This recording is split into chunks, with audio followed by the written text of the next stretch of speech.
Selamat datang di channel TSJ TV.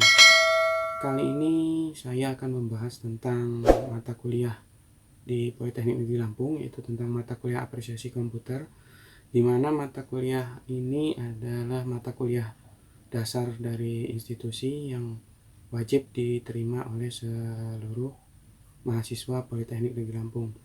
Pada kesempatan kali ini, pada pertemuan kali ini, saya akan membahas tentang penggunaan komputer dan sistem operasi dasar. Topik berikutnya nanti kita akan bahas tentang penggunaan aplikasi perkantoran Microsoft Office, Microsoft Word, lalu Microsoft Excel, dan Microsoft PowerPoint. Itu juga ada beberapa penggunaan tentang aplikasi berbasis internet, yaitu email, nanti ada penyimpanan cloud, nanti kita bahas di pertemuan-pertemuan selanjutnya. Pertemuan kali ini saya akan membahas sedikit tentang apa itu komputer dan fungsi-fungsinya. Komputer adalah alat yang digunakan untuk membantu segala keperluan dari manusia. Nah, komputer terdiri atas namanya perangkat keras. Nah, perangkat keras komputer ini bisa dilihat, bisa diraba, lalu bertindak, bisa menjalankan instruksi dari perangkat lunak atau software yang dipasang. Nah, hardware atau perangkat keras ini juga berperan menyeluruh terhadap kinerja suatu sistem komputer. Berikut cara kerja dan macam fungsinya. Yang pertama, cara kerja perangkat keras hardware itu dibagi jadi 3. Yang pertama adalah instruksi dasar input, instruksi dasar proses, lalu instruksi dasar output. Nah, lalu perangkat keras akan dibagi menjadi berdasarkan fungsi-fungsi tadi. Untuk perangkat keras dalam proses input nanti berguna untuk ini hardware yang berfungsi untuk memasukkan data atau input ke dalam sistem komputer. Nah, perangkat keras input utama dan subkomputer adalah keyboard atau papan ketik. Lalu ada mouse, itu merupakan perangkat pendukung bahasa Indonesia, jadi lumayan agak lucu, yaitu tetikus, tapi ya memang seperti itulah artinya. Kemudian ada, nah di sini saya jelaskan keyboard. Yang pertama ada keyboard. Keyboard adalah perangkat input utama sebuah sistem komputer yang terdiri dari tombol untuk mengoperasikan komputer. Lalu ada mouse. Ini adalah perangkat peripheral komputer yang digunakan untuk melakukan input data berupa gerakan kursor, klik, dan scroll. Lalu ada scanner. Scanner adalah perangkat keras input pada komputer dengan data yang dimasukkan berupa hasil pindai atau hasil scan dari sebuah dokumen layaknya mesin fotokopi. Lalu ada ROM drive. ROM drive ini adalah perangkat keras yang dapat membaca inputan data dari kepingan digital, contoh seperti CD dan DVD. Nah, biasanya digunakan untuk menginstal sistem operasi atau software. Itu adalah contoh perangkat keras untuk proses input. Lalu yang kedua ada perangkat keras untuk proses. Yang pertama ada prosesor atau yang kita kenal dengan nama CPU. Prosesor ini adalah perangkat keras utama yang merupakan komponen sirkuit elektronik yang dapat melakukan eksekusi komputasi, logika, aritmatika, sistem kontrol, input-output spesifik berdasarkan instruksi yang diperintahkan oleh pengguna. Lalu ada mainboard. Ini adalah perangkat keras yang berupa papan sirkuit yang menghubungkan setiap perangkat keras pada sistem komputer dan dilengkapi dengan chip BIOS. Chip BIOS ini kependekan dari Basic Input Output System.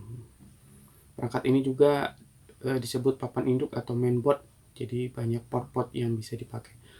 Port itu adalah slot yang digunakan untuk menghubungkan perangkat-perangkat yang bisa tergabung dalam komputer. Lalu ada VGA. VGA ini kepanjangan dari Video Graphic Array. Ini perangkat keras yang digunakan untuk melakukan proses visualisasi data dalam bentuk grafis. Lalu ada kartu suara atau sound card. Ini adalah perangkat keras yang digunakan untuk melakukan proses data berupa suara, baik mengeluarkan ataupun merekam. Lalu yang ketiga ada perangkat keras output. Nah, perangkat keras output ini berfungsi untuk menampilkan atau menghasilkan keluaran dari data yang diproses. Yang pertama ada monitor. Ini adalah perangkat output yang digunakan untuk menampilkan hasil proses data grafis dari VGA. Kemudian data yang ditampilkan menyediakan informasi berupa video. Lalu yang kedua ada speaker. Speaker adalah perangkat output yang digunakan untuk mengeluarkan hasil prosesnya itu berupa suara. Lalu printer adalah untuk mencetak dokumen. Lalu ada proyektor. Proyektor ini seperti monitor tapi digunakan untuk layar proyeksi untuk memperbesar atau memperluas jangkauan penglihatan. Lalu yang keempat ada perangkat keras penyimpanan. Nanti ada namanya RAM. RAM itu Random Access Memory. Ini adalah media penyimpanan yang bersifat volatil atau data hilang ketika listrik dimatikan dan data dapat diakses secara acak atau random. Kegunaan ROM ini adalah untuk dalam proses komputasi itu biar mempercepat. Jadi kalau orang biasa nanya, ini komputer RAM-nya berapa? Nah, RAM-nya itu adalah untuk kecepatan memori. Jadi kecepatan baca tulis sementara dari sistem komputer. Lalu ada ROM. Kalau ROM inilah media penyimpanan yang berbasis non volatil. Jadi kalau ketika listrik mati dia tidak akan hilang. Contohnya adalah chip BIOS. Chip BIOS itu sudah diset baik komputer dimatikan, dicabut, listriknya tidak ada, settingan BIOS tidak akan berubah karena dia sudah disimpan dalam sebuah chip. Nah, lalu ada hard disk. Hard disk juga adalah media penyimpanan non volatil, berarti data tidak hilang saat mati. Lalu ada SSD. SSD ini adalah solid state drive. Ini sama seperti hard disk. Ini penyedia penyimpanan non volatil dengan teknologi non flash sebagai pengganti HDD. Jadi kecepatannya lebih bagus dibanding hard disk biasa. Lalu ada NVMe. Ini ada penyimpanan non volatil dengan teknologi NAND flash dari SSD yang menggunakan port PCI Express sebagai pengganti SSD yang performanya lebih cepat lagi dari SSD. Lalu yang kelima nanti ada perangkat keras kelistrikan. Nanti kita ada istilah namanya power supply. Ini adalah perangkat keras yang berfungsi untuk mengkonversi tegangan AC menjadi DC. Lalu nanti kita kenal ada stop volt, itu untuk penstabil tegangan listrik. Lalu ada UPS, ada uninterruptible power supply. Nah, ini perangkat keras yang digunakan untuk backup listrik ketika kalau listrik padam. Jadi komputer kita tidak akan langsung mati. Oke, sampai di sini kira-kira seperti itulah gambaran dari sistem komputer. Jadi nanti teman-teman sekalian bisa memahami, bisa mengerti dan apa fungsi masing-masing dari perangkat keras tersebut. Oke, sekarang kita lanjutkan dengan pengenalan sistem operasi dasar. Sistem operasi yang akan saya kenalkan kali ini adalah sistem operasi Windows. Yang saya gunakan adalah sistem Windows 10. Jadi saya cobakan operasi dasarnya saja untuk perkenalan. Bagaimana cara menghidupkan, mematikan, lalu nanti operasi membuat folder, menyimpan file, mengarsip dan segala macam. Oke, sekarang kita masuk ke ini adalah tampilan utama dari sistem operasi Windows 10. Di sini saya akan menunjukkan ini adalah namanya depan sekali, ini adalah namanya layar desktop. Desktop itu apa yang kita lihat. Lalu di sini ada gambar kecil ya. Ini namanya shortcut. Shortcut itu ada jalan pintasan yang bisa digunakan untuk ke aplikasi yang kita mau. Nah, kalau tadi sebelumnya kita kondisi komputer masih dalam mati, kita harus hidupkan dulu. Dengan cara menghidupkannya dengan cara cari aja tombol power, kita pencet, nanti dia akan jalan. Terus dia akan running terus. Biasanya kalau di sistem Windows 10 dia akan seperti minta login. Kalau dia di setting login, ketikkan username password, terus kalau hmm, kalau tidak ya akan langsung masuk ke desktop seperti ini. Di sini ada panelnya. Ini adalah semua apa yang di Windows 10 ada, namanya tombol start. Nah, di sini bisa aplikasi apa yang kita butuhkan cari di sini. Lalu settingnya. Ini yang pertama ada setting pengganti profile. Lalu setting buka my document. Ini my picture. Nah, ini adalah setting semua dari komputer kita. Jadi settingnya kira-kira untuk mengatur tem di belakang, lalu mengatur suara banyak dan segala macam lah yang berhubungan dengan setting dasar dari Windows 10. Lalu nah, setelah nanti kita menggunakan komputer kan kita pasti punya berkas atau file. Cara yang paling gampang itu kita cari biasanya ada di tombol di sini. Ini namanya toolbar. Toolbar itu ada tools pembantu yang ada di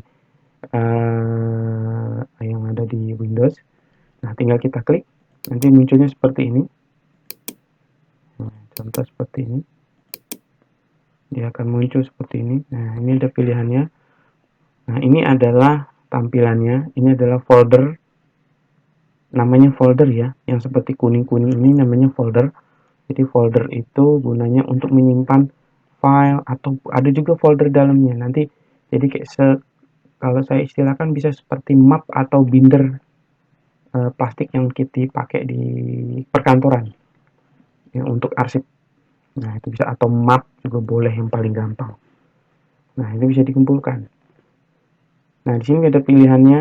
Nah, ini adalah di sini ada local disk, lalu ada data. Ini adalah tadi yang kita sudah pelajari. Ini adalah hard disk. Hard disk itu tempat penyimpanannya, tempat penyimpanan data yang bersifat apa tadi? Non volatil. Jadi ketika stigma tidak akan hilang. Jadi semua data yang kita simpan di hard disk tidak akan hilang. Dan ini adalah hard disknya. Jadi hard disk ini dibagi dua, dibelah. Yang satu untuk local disk. Local disk ini fungsinya untuk sistem operasi, tempat install nanti si Windows 10 di sini. Nah, ini adalah data-datanya. Untuk setting dasar dari hard disk itu disesuaikan. Ya, kalau teman-teman langsung misalnya campurin satu dengan local disk antara data, ya silahkan, enggak apa-apa. Cuman hanya beda ini saja nanti, beda ya biar lebih mudah dipisah. Ya sama seperti kita lah, satu lemari atau banyak lemari disusun sesuai dengan rapi, atau satu map, data-data dijadiin satu map juga boleh, nggak apa-apa. Jadi tergantung selera sebenarnya. Oke, dari sini misalnya kita masuk ke data. Nah, di sini ada banyak nih, misalnya ada folder. Saya mau buat folder itu ada beberapa cara.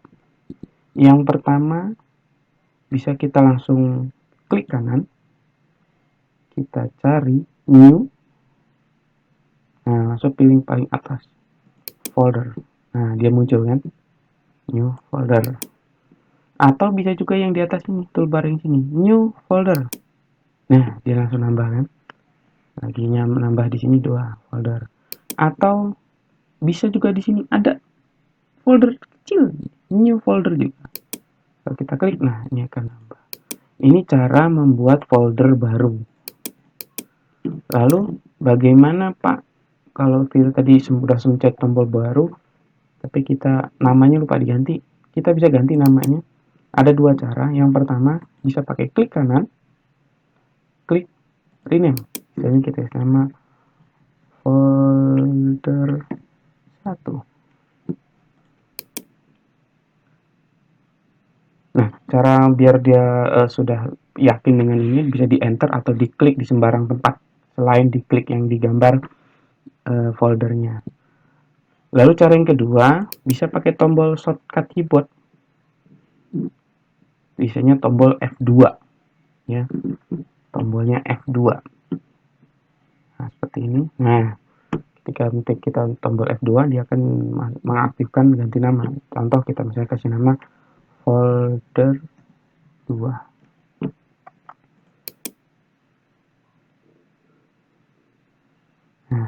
bisa seperti itu. Lalu Pak, kalau misalnya yang ini kita hapus, oh silahkan dihapus. Dihapus juga ada dua cara. Yang pertama bisa kita pakai tekan tombol delete. Ada tiga cara tombol delete. Dia otomatis terbuang. Kalau kita pakai tombol delete, cara yang pertama, folder tadi dihapus, dimasukkan ke kotak sampah. Nanti ada yang namanya recycle bin. Belum benar-benar hilang dari komputer. Itu cara yang pertama. Cara yang kedua, bisa diklik kanan, kita klik delete. Nah, dia akan hilang. Cara ini juga sama seperti cara yang pertama. Si folder tadi belum hilang dari komputer, hanya taruh pindah di kotak sampah. Dan cara yang terakhir, nah ini yang biasa saya gunakan kalau menghapus untuk memastikan kosongkan selalu kosong kotak sampahnya. Jadi saya pencet shift, cari di keyboard tulisannya shift, lalu tekan del. Nah, bedanya dengan delete biasa atau pakai perintah klik kanan delete tadi adalah shift del ini adalah untuk menghapus secara permanen dari komputer. Jadi nanti dicari tidak akan ketemu lagi. Nanti kita buktikan. Oke, ini kita shift del. Sekarang kita ke desktop. Nah, desktop biasanya ada recycle bin. Nah, kalau nggak percaya kita klik. Nah, ini tadi. Ini ada dua folder yang kita hapus dengan cara tadi. Jadi masuk kotak sampah. Terus jadi pertanyaan, kotak sampah ini bisa dibuang nggak Pak? Atau dikosongin? Bisa. Caranya gampang. Bisa pakai menu di sini. Misalnya tadi kita klik dua kali, lalu kita empty recycle bin. Nah, itu akan dibuang permanen. Jadi tidak akan lagi ada di komputer. Sama seperti kayak tadi saya shift delete. Lalu cara yang kedua bisa langsung di icon recycle bin, klik kanan. Pilihannya di sini ada empty recycle bin. Nah, langsung saja kita klik empty recycle bin. Otomatis dia akan dihapus. Contoh seperti ini, empty recycle bin. Yes. Nah, kotak sampahnya sudah kosong. Itu adalah cara buat folder, menghapus, lalu mengganti nama. Nah, kita kembali ke folder. Jadi kita bisa buat folder dalam folder. Misalnya saya contoh folder utama. Nah, di dalam folder kita bisa buat folder lagi. Contohnya folder sub utama.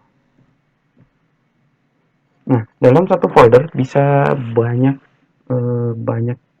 banyak folder juga di dalamnya boleh. Jadi kita biar rapi. Jadi kalau kita mapnya di labelin satu-satu sudah mencarinya itu lebih mudah. Jadi bisa membantu kecepatan dalam pencarian. Terus juga bisa